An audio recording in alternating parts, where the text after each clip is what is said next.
Bwana Yesu asifiwe sana, Bwana Yesu asifiwe sana. Ndugu mpendwa na unanitazama wakati huu na unasikia voice hii. Mungu akubariki sana na neema ya Mungu pamoja na wewe. Tumekuwa na sehemu ya kwanza, sehemu ya pili na sehemu ya tatu. Tazama ni sehemu ya 4 ya kichwa kinachoenda na roho ya uaguzi. Sehemu ya tatu tulitazama dalili za roho za uaguzi. Na Mungu kama amekupa neema, basi Mungu aendelee kukubariki ambao umeweza kutazama video hiyo. Na siku ya leo tutakwenda kuangalia sehemu nyingine ambayo ni sehemu muhimu sana na sehemu ambayo ni nyeti sana.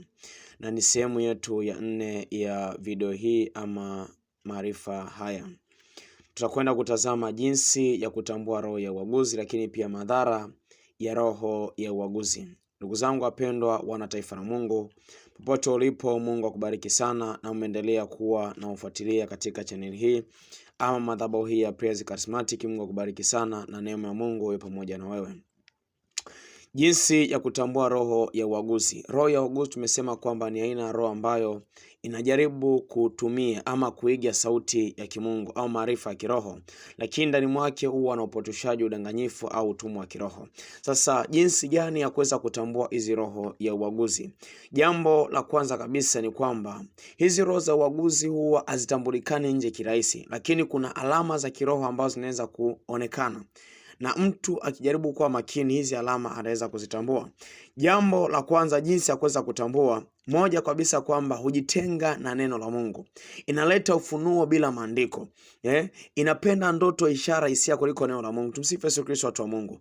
Bwana Yesu asifiwe sana. Yaani kwamba inaleta ufunuo bila maandiko. Mtu anakuambia tu amefunuliwa kuhusu kitu fulani, lakini pasipo maandiko yote. Tumsifu Yesu Kristo, watu wa Mungu. Tumsifu Yesu Kristo, watu wa Mungu. Kwa hiyo chochote ambacho kinapinga neno la Mungu, hicho si kitu ambacho Mungu amekitaka. Kwa hiyo mara nyingi sana hujitenga na neno la Mungu. Lakini pia kitu kingine, huongea kwa njia ya siri na utata. Kwa nini? Roho hii huwa haipogo wazi, inaleta hofu au shangao badala ya kuwa wazi.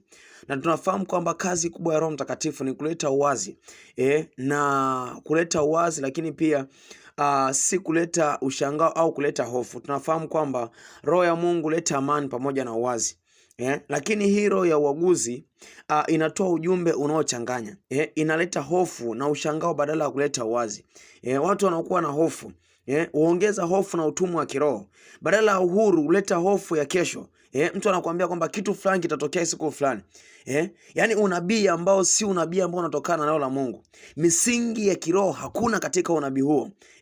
Kwa hiyo inapelekea hofu kwa watu. Yaani inapelekea watu kuwa na nini? Watu kuwa na hofu. Bwana Yesu asifiwe sana, taifa la Mungu. Lakini Roho Mtakatifu sisi ametupatia roho ya nguvu na ujasiri, si roho ya hofu. Tumsifu Yesu Kristo. Kwa hiyo jua namna gani kuweza kutambua hizo roho za uaguzi. Lakini pia kitu kingine, roho ya uaguzi yani huiga sauti ya kimungu, na hii ndio hatari zaidi. Na Wakristo wengi upotea hapa. Mtumishi anakuambia Mungu ameniambia, lakini haifanani na neno. Ukijaribu kupima katika misingi ya neno, haukuti ile neno mtu wa Mungu. Bwana Yesu asifiwe sana. Na inaweza kutabiri usio na msingi wa kiroho. Yaani inakuwa na utabiri usio na msingi wa nini? Msingi wa kiroho. Biblia Mungu hawezi kupingana na neno lake. Biblia inatuambia kwamba Mungu hawezi kupingana na neno lake. Kwa hiyo kuwa na utambuzi wa namna hiyo. Zipo vingi sana mtu wa Mungu, lakini kwa ufupi tambua hivyo kwamba inaiga sauti ya Mungu. Mungu ameniambia, lakini haifanani na neno la Mungu. Jaribu kupima, hakuna katika misingi ya neno, hakuna. Na kitu kingine pia katika siku ya leo watu wa Mungu, tutaangalia madhara yatokanayo na hii roho ya uaguzi. Moja kabisa kwamba upelekea upotevu wa kiroho.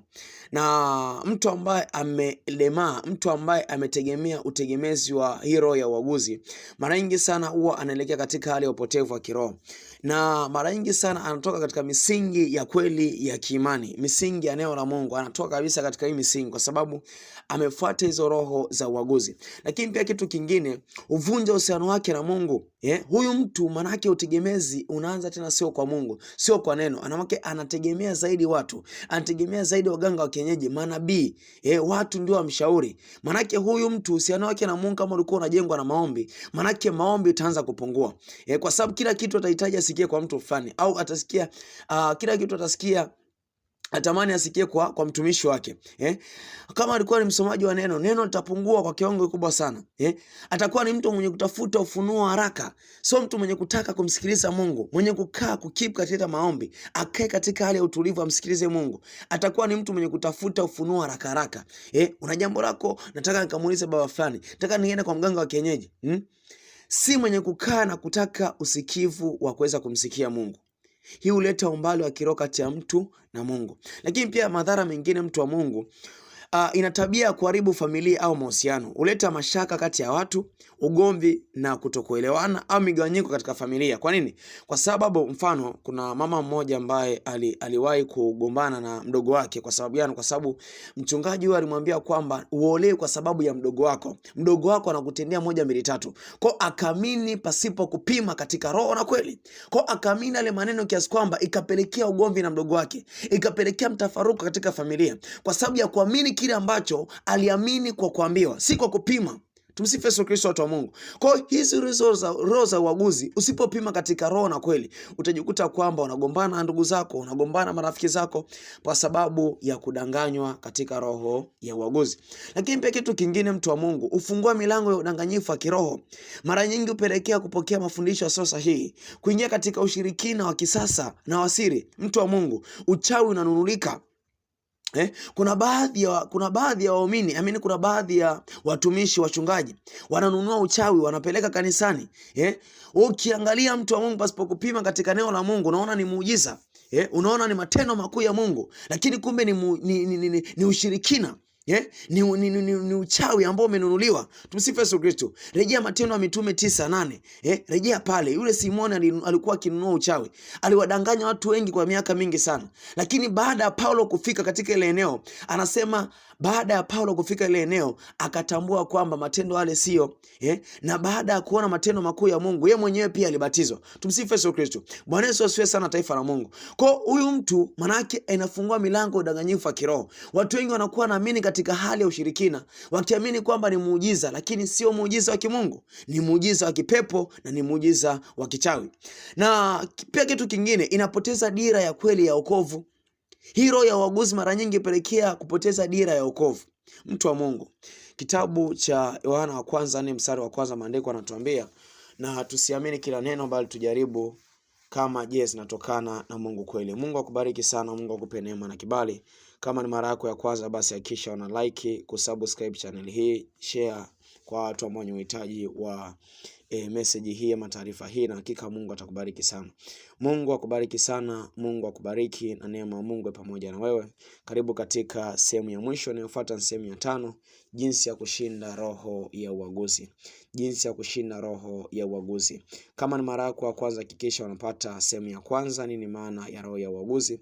Sehemu ya pili, namna gani inavyoweza kujificha. Lakini pia sehemu ya 3, dalili za roho ya uaguzi. Lakini pia sehemu ya 4 ambayo ndo hii, kwamba madhara na jinsi ya kutambua roho ya uaguzi. Na sehemu ya mwisho ambayo itakuwa ni sehemu ya mwisho katika sehemu yetu hii ya roho ya uaguzi, ni jinsi ya kushinda roho ya uaguzi. Sasa nimeshajua haya yote, namna gani basi nishinda? Unasema mtumishi, nimekusikia kweli, nimeelewa kwamba roho ya uaguzi ni 1 2 3. Jinsi gani ya kuweza kushinda?